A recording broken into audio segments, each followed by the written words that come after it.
La loi de l'attraction, qu'en est-il? Bien sûr, on s'est tous intéressés à ce phénomène qui est sorti en 2006, le livre Le Secret. Et comme tout le monde, je me suis beaucoup intéressée à ça. Ça a suscité beaucoup d'intérêt dans ma vie. Si bien que j'ai étudié en profondeur la loi de l'attraction pour apprendre que c'est ce sur quoi on se concentrait, qu'on attirait à nous les événements. C'est selon notre taux vibratoire qu'on attire à nous les bons ou les mauvais événements. Donc, c'était très culpabilisant parce que je me disais, mais non, mais tout le monde me traite, me dit que je suis un petit soleil, que je souris tout le temps, que j'ai une bonne attitude.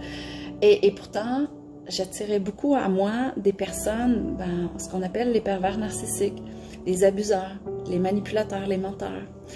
Et je me disais, mais il y a quelque chose qui te lâche. Donc, c'est là que j'ai compris que c'était vrai, mais c'était incomplet. Donc, moi, comme je m'intéressais déjà aux principes hermétiques, les lois universelles, toutes les lois qui régissent l'univers, oui, tout de suite, j'ai vu comme un peu la faille.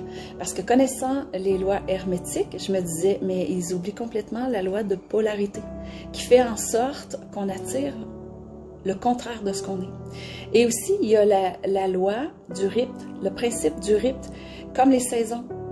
Il ne peut pas tout le temps y avoir le beau gros soleil et ces choses-là. Et du coup, oui, quand que tu tombes dans une période moins favorable, là, tu te dis, ça marche plus. Alors qu'il faut juste comprendre, c'est comme un commerce.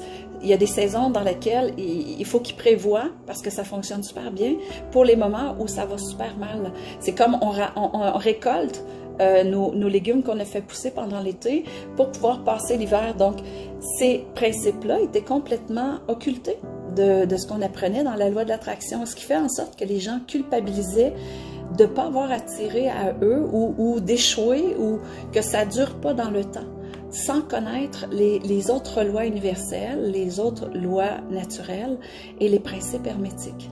C'est un phénomène qui est très, très, très important parce qu'à partir du moment où on connaît ces lois-là, on peut jouer avec. C'est comme quand on apprend à naviguer, de savoir que oui, il y a un ouragan qui s'en vient, il faut ajuster nos voiles, il faut préparer notre bateau, il faut changer notre destination ou contourner la tempête.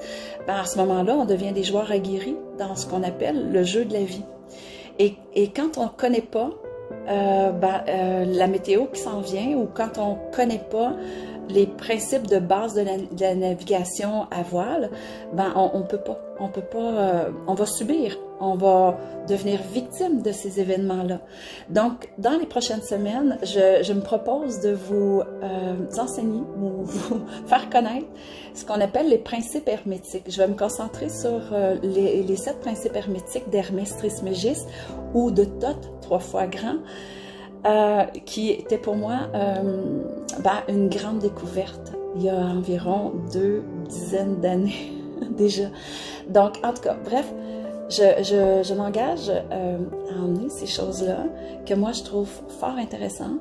Donc, si vous voulez me suivre, dans les prochaines semaines, je vais décrire les 7 principes hermétiques, puis après ça, je vais faire des petites vidéos de chacun des principes pour élaborer sur chacun des 7 principes qui sont très, très, très importants.